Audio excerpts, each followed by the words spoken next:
Well, look, congratulations to Liz Truss. It was a spirited campaign. I think important to test all of the policy issues.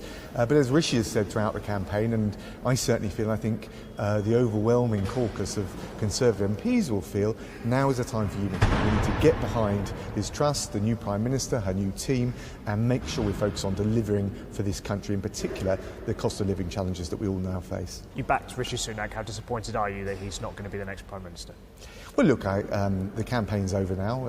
I think Rishi fought a very strong campaign with the integrity and the honesty that has typified him as a politician. It was closer than many people predicted.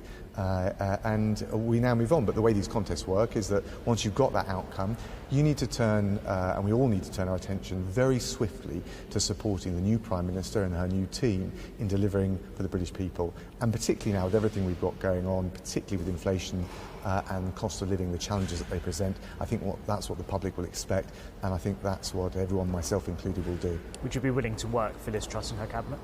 Yes, I've said I would support her in any capability or capacity that, but I'm also very sensitive that the new Prime Minister, it's always their prerogative to pick their top team, and I'm certainly not expecting to be given an appointment. So you are expecting to be out of a job come tomorrow? Yes. Have you had any discussions about that, or is No. it just a prediction that you've come up with yourself? Well, I think some of the media briefing has given some indication. But look, actually what matters to me most now is that we've got a government in place, we've got a Prime Minister in place. We can really focus on the issues affecting the British people. It's not about the who's up, who's down in Westminster. It's about serving the British people, and I look forward to doing that, both locally for my constituents in East Malton and the new government in whatever form that takes.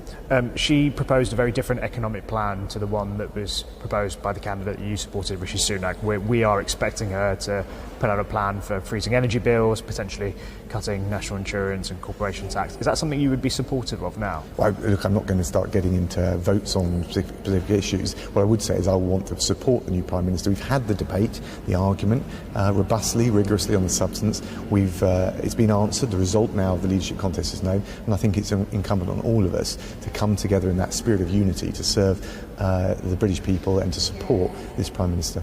Would you vote against her budget if you didn't agree with it? I just said to you, I'm not going to get into putative votes on measures that have not even been proposed yet. I think Liz showed pragmatism as well as high principle throughout the course of the campaign, and I think she deserves a fair wind and as much support as colleagues can give her in getting off to a really strong start, and that's what I'll be focusing all of my energies on doing. Her margin of victory isn't as much as Boris Johnson's, it's not as much as David Cameron's, I don't think it's as much as Ian Duncan Smith's. How hard is it going to be for her to unite the party at this point, given that she didn't win by as much as some of her predecessors? I think it will be important for any new Prime Minister to show that they can unite the whole of the Conservative Party, but even more important, that they can deliver for the British people. That's what really matters, and I look forward to seeing how she approaches the first few weeks, and I'll be giving her fulsome support and in whatever capacity that may be.